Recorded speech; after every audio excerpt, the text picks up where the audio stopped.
Детенце хубаво, беренце рубаво, къде под мишница с малка книжница. Отивам какичко, макар и сладчко, книга да се уча, добро да сполуча.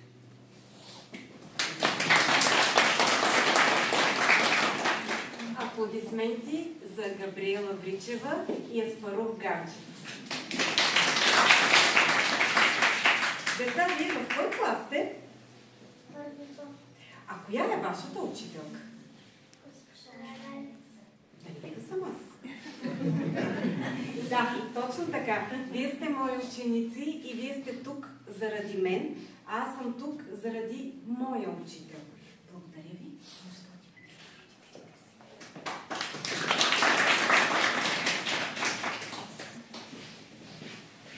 Както ви казах, аз съм тук заради моя учител по български език и литература в 10 и 11 клас, а това беше преди 25 години, господин Божидар Богданов.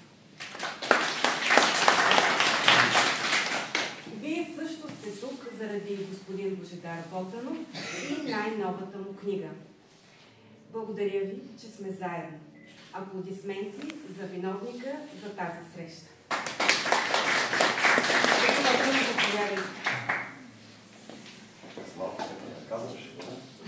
Не, напротив, на трона. От години на подобни покани, да съм в ролята на водеща, отговарям с не. Най-близките ми знаят защо, но на господин Богданов не можах да дам този отговор. Сигурно всеки един от вас има по един-двама учители в живота си, които са го формирали като личност. Господин Богданов беше за мен такъв учител. В неговите часове изучавахме класиците, но имахме невероятния шанс да научаваме за съвременните течения в българската литература, част от които е той самият.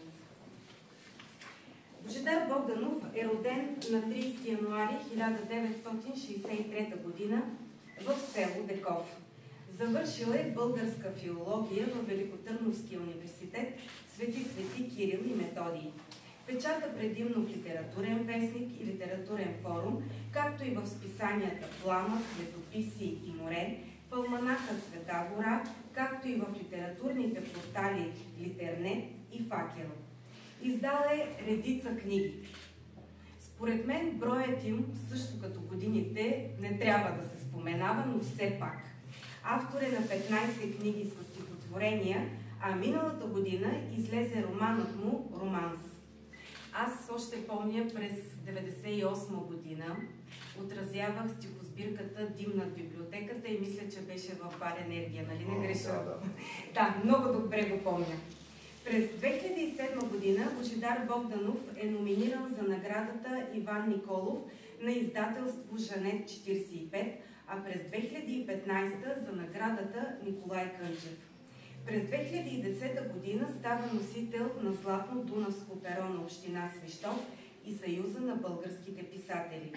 Присъства в антологии на съвременната поезия.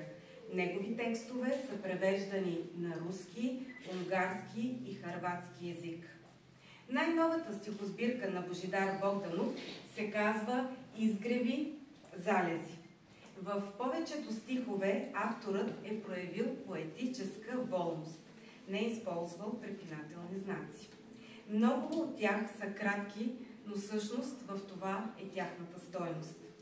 Самите стихове са разделени в 7 раздела. Лятно слънцестоене, зимно слънцестоене, материя и дух, автори и авторство, култури и цивилизации, в очакване на гостенката и хамелеонът на живота. Аз с нетърпение прочетох всички стихове. Мога да ви кажа, кои ми направиха впечатление и останаха в съзнанието ми, като бяло, сълзите, искри, леко в облаците, за душата. Много ми хареса. Но няма да ви обременявам с моето мнение, защото съм сигурна, че стиховете ще въздействат на всеки един от вас по различен начин, ще предизвикат във вас различни асоциации, мисли и чувства. Повече за стихосбирката Изгреви залези ще научим от самия автор. Тя вече имаше своето представяне във Варна, а съвсем скоро предстои и в град Свищов. Аз искам да благодаря на господин Богданов за тази вечер. Вечер на духовността, на духа и на културата. Заповядайте, господин Богданов.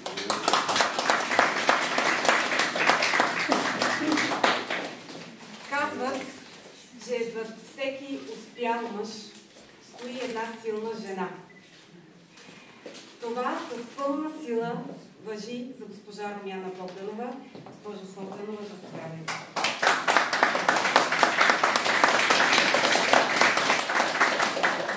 А сега поетът Божидар Богданов е ваш. Добър вечер на всички, които сте дошли.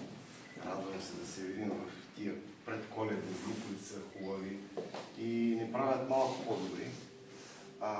Освен, че е приятна ситуацията отвън, осветено, има повече светлини тая година. Да благодарим на ръководството на общината, за което. Отвъд това и времето днес ни дари с малко слънчице, така че спокойно можем да говорим и за литература, и за поезия. Уви, за съжаление, през последните години ситуацията в целия свят е такава, че е свързана с конфликти, войни и всякакви ужаси, които ни съпътстват от природата край нас. Защото ние хората позабравихме много от естествената си същност и се обърнахме и против нея, и против самите себе си. Всички ние, които живяхме тъй наречения милениум и очаквахме от новото хилядолетие да се случат големи неща, уви, останахме разочаровани от себе си и от тези надежди, които хранихме.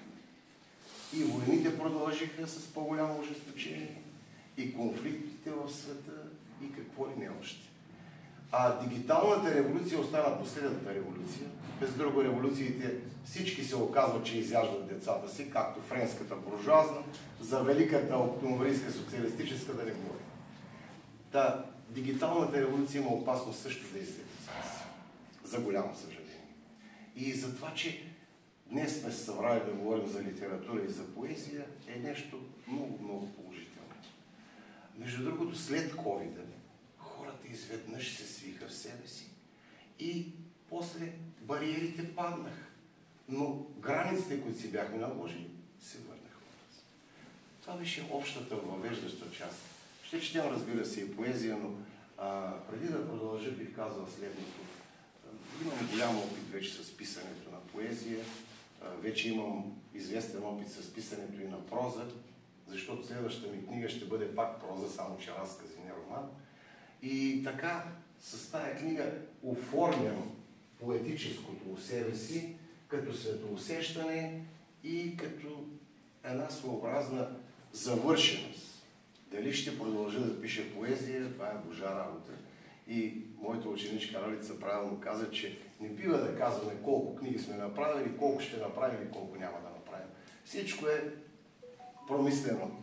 Аз вярвам в провидението, без да съм дълбоко вярващ. Опитвал съм се да се вглеждам, мистично да се настроявам, но така ни възпитаваха в оная епоха, че при всичкото си усилие остава нещо езическо у мене. Тя и първата ми книга се казваше Молитва на езичник, втората Покръстване. Дали се покръстих? Не знам. Кръста, който си носим, вече е друг. Това е житейския ми кръст. Казват поетите, които са изградили своя поетически свят, как направих тая книга. Звучи банално и досадно, но само с две думи. Благодарение на своя опит, аз писах текстове, но вътрешната интуиция работила и ги е групирала. И в крайна сметка, още преди да завърша книгата и текстовете, заглавието дойде от само себе си. Изгреви залези. Заковах го, само че нямаше да му сложа многоточието. Не върви, изгреви залези, после пак идват изгреви. Дали това ще са нашите изгреви? Дай Боже. Или пък изобщо само природата ще ни надживее, а от нас и нашия дух. Дай Боже да остане едно перце от ангел или косъмче от дявол. Приключвам с това. Тя Ралица сподели как са групирани циклите. Аз отдавна се справям с тая материя и започнах с лятото и лятното слънцестояние. Всичко върви по своя биологичен часовник и затова нека да започнем оттам и после ще минем през зимното слънцестояние, защото сега вече сме в неговата власт. Така че ще прочита по 2-3, не са дълги стихотворенията, обаче са гъсти. Какво значи гъста поезия? Първо, че е доста метафорична и не е обичайна. Тук е момента да кажа, че аз за това се чувствам поет на поколението на 90-те години, защото не пише като предишните поколения. Ако аз трябваше да пише като Ботев, който е гений, или като Яворов, или като дядо Вазов, аз нямаше да бъда себе си. Поколението на 90-те години е свързано с новите тенденции в литературата, те е наречения постмодернизъм. Има някои от по-старите поколения, традиционния съюз на писатели, които оплюваха и охулваха постмодернизъм. Разбира се, имаше крайности, имаше всякакви изцепки на хора, които искат да станат известни и станаха известни без да са поети. Тоест, поколението на постмодернизма. Други се вгледахме в българското, критикувахме го, иронизирахме го, вкарвахме цитати от възрожденската литература и от наши класици и прочее, и прочее. Та литературата сега не е онази пламтяща от ентусиазъм и патос, а е по-различна, иронична, автоиронична и прочее, и прочее. И онези римушки, които продължават да пишат автори от поколението на баща ми, не са същите, каквито трябва да бъдат. Изхабява се. Човек трябва да търси нови пътища за изкуство. Доколкото може. И същевременно трябва да се дава сметка за традиция.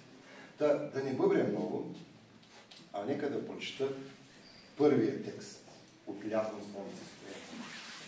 Кръстил съм го в сърце вината на лято. И слънцето с оранжев гребен кукурига. И запяват петлите, яхнали ярките багри над ярки. Като селски мадони са ширнали пазви круши ябълки, привити от плод. Кървави дни идат задините. Прас, прас. Сладостен миг, български август. Едва заспиш и свят ти се завива от змейове и самодиви.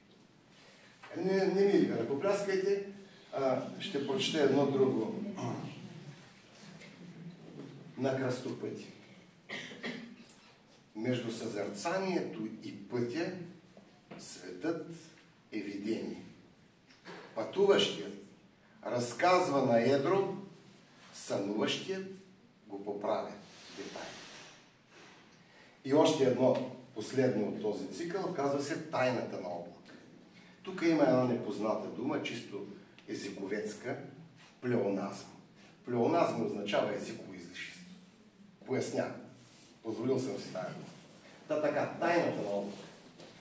Мъдрец, дъждецът, само загатва.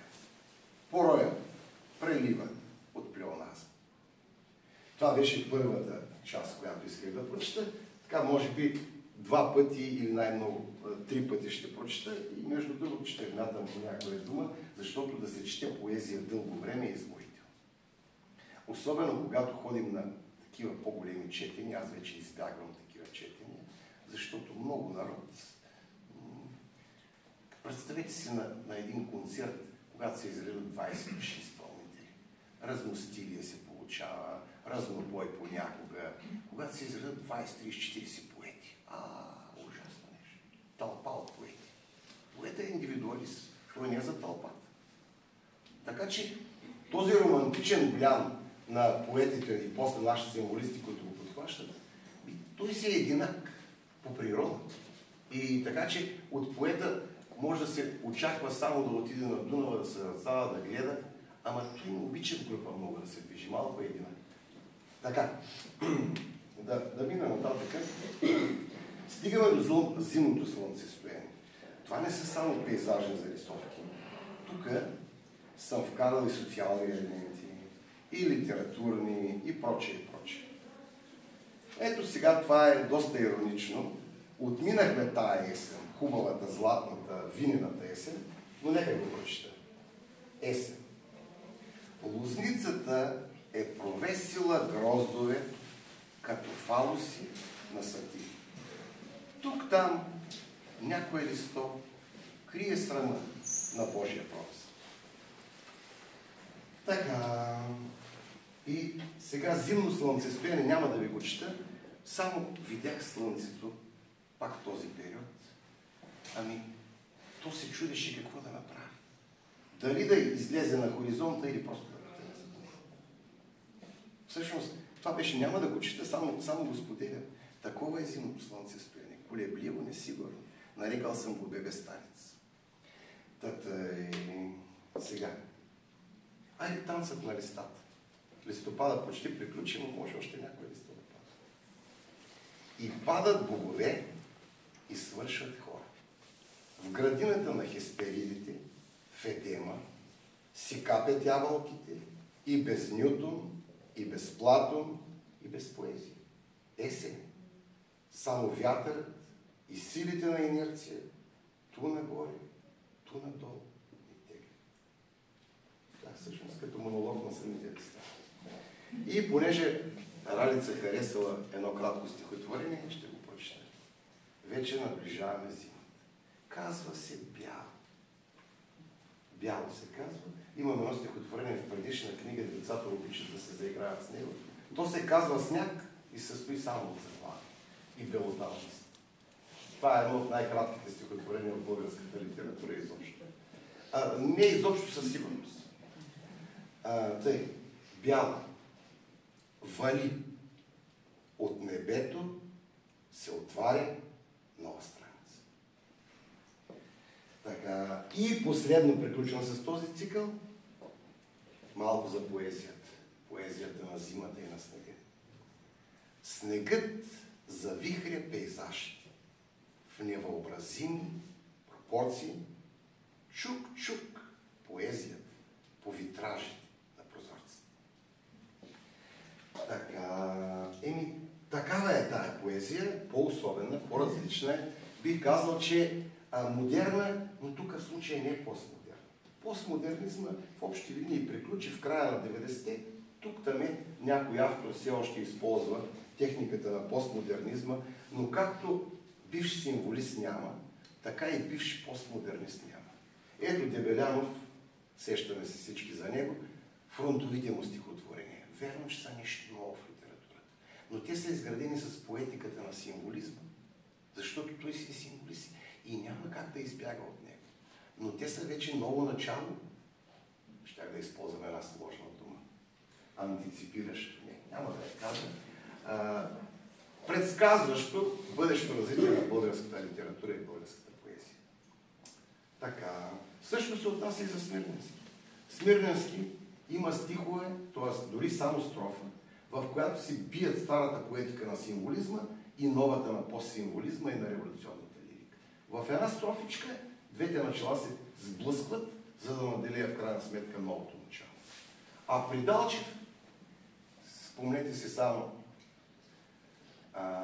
какво казваше той. Залезът бялен като домат. Аз тук прозаически го казвам. Да. Кой поет ще сравнява залеза с домат? Освен Далчев, който е антисимвол. Да, както е в живота, всичко се така върти, върви и променя, както е казала Хераклит, че никога не може да влезем един път, т.е. два пъти в една и съща река. Същото е и за поезията. Хайде, изкушавам се да прочета още един кратък текст. Фонетиката на снега е тишина. Снегът над всичко. Животът се е свил от игото на красотата и гарван е глътнал брака си. Приключихме с този цикъл. Ралица ме изкуши да прочета от другия цикъл за душата. Тая пуста душа, която философите обсъждат и тълкуват от хилядолетия. Знаете, че още в античността се оформят двете школи на материалисти и на идеалисти. Така сега, примерно, няма да говорим за философия, само понеже имам такъв текст, посветен на това философско мъдруване, кое е първично, духа или материята.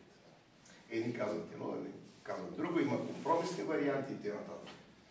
Оказва се, че бих могъл да чета и без очила. Да, така. Кое е първично? Е заглавие. Духът, казва, все пак ще се научиш. По-добре. Кое е първично? Духът, казват едни, материята опонират други. Аз вървя между теза и антитеза, дишам и издишвам. Зиме пара, лете зной. Едновременно с двата си бели дрони. Та ето как един поет може да отиграе основния философски въпрос. За жалост учениците не знаят кой е основният философски въпрос. Аз ги питам. Ма те и студентите не знаят. Един мой приятел, професор, ми казва, ами, Божидаре, така и така. Идва един студент, мой възпитаник, вече не знам в кой курс стана, и пита, професоре, знаете ли, че аз чисто сърдечно не съм чел и по дивото даже. И той какво да му каже, човек? Той се е втещил. И утре ще отиде да преподава в училище нещо си. Няма как да стане. И това е много жалко, че тенденциите от развития западен свят стигнаха с обратния си знак. Ние взехме от Америка лошото, от Западна Европа относително. Но от Америка взехме само най-лошото, за съжаление. Наркотиците, зависимости, всякакви зависимости и най-вече съкратените издания. Няма да забравя 90-те години, разни такива фалшиви издателства бяха направили съкратено издание на двутомния граф Монте Кристо и го събрали те в някаква фалшива библиотека за ученика. Как се представяте война? В Щатите това го има отдавна. Една война е мирна от Толстой, колкото Библия е дебела, да го направиш на 100, на 200, на 300 страници. Абсолютно. Но, за съжаление, ето сега подигото е един голям актьор, великолепен, и той направи глупост русичани. Той, който играе във филма Мера според мера и говори на онзи диалект, абсолютно автентично.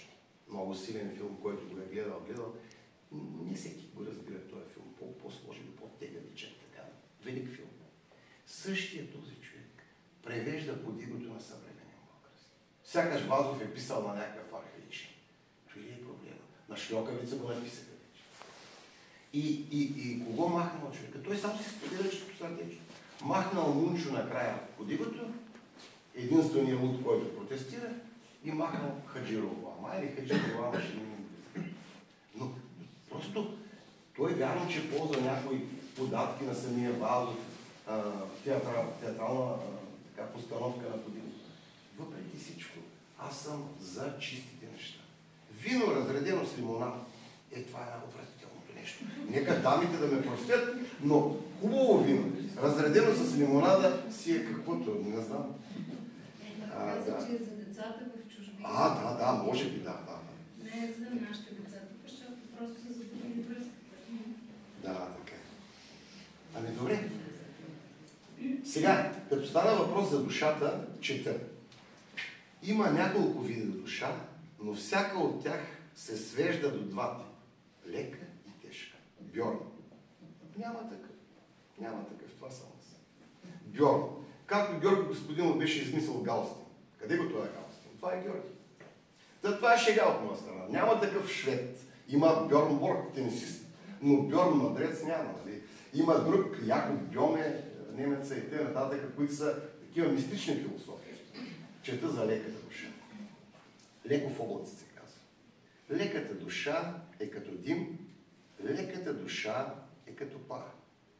Леката душа, питай Далчев, е неблагодарница. Тя с лекота ще те напусне, ефирна, красива, но безчувствена.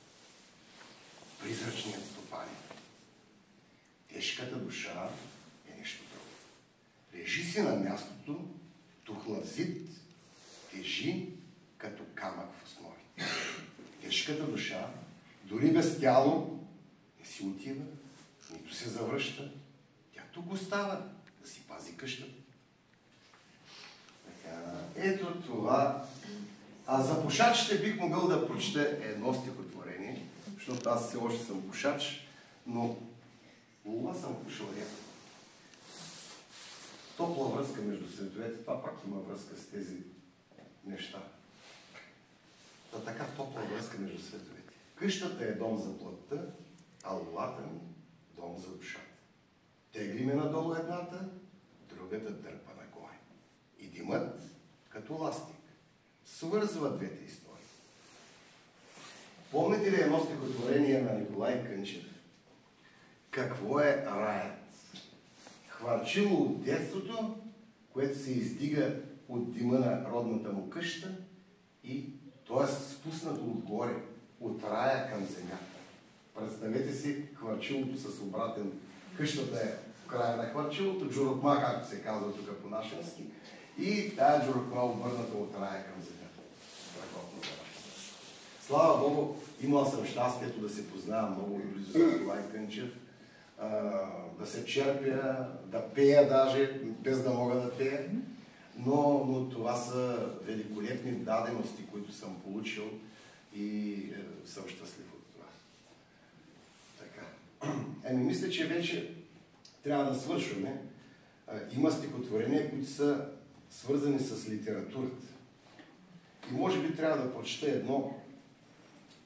едно закачливо и още едно е приключва. Шипков храст. Шипков храст има такъв разказ на Радичков. И той е знаменателен разказ. Така. А шипката ме дърпа за ръкава, я виж, аз съм прероденият Радичков. И борът ме поде сигли, сякаш ми казва, аз съм младият Вазов. И вие, стръкчета трева, редите ми, ние сме Уитман. Какво пък ти муха? Досадо искаш да минеш за Емили Дикинсън. И сега ще те отпечатам направо на първа страница. Така, тази заигравка. И да приключа с нещо. По-лирично, защото има други всякакви нещица. Някъде в северозапада то малко не ми звучи много добре, тъжно е. Но добре, айде да бъде той по-лирично, по-меко. Сезонът на художник. В маранята топят се покриви, близки гори, обед е, лято, животът в пладнето едва шава, а хада заспи. С четката в слънцето пали лулата си и дими над комините, над нещата, есенен и самин. Благодаря ви за вниманието. И ние благодарим. А сега имате възможността да изкажете впечатление, да отправите пожелания към господин Божидар Богданов. Може би ще започнем с кмета на общината, господин Милен Дълев. След господин Богданов, аз не виждам какво мога да кажа толкова, освен да благодаря на всички вас за присъствието и за хубавите стихове, които чухме, защото аз четох някои от тях, но по съвсем друг начин ми звучаха, когато аз си ги чета, когато ги чете автор е съвсем различно. И благодаря.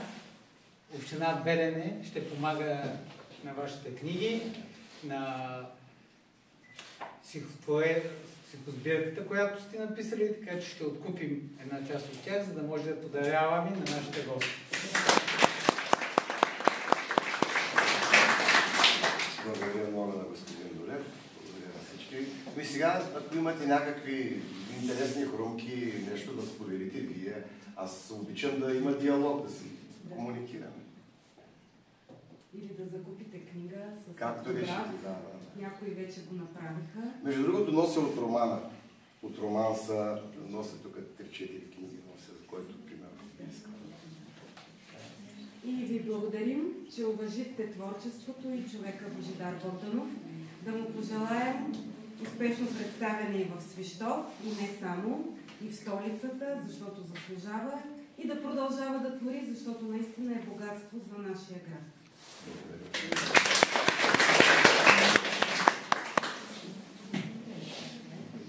Коя поредна стихосбирка е тази? Да взе 16. Загуби края. Да взе 16. Има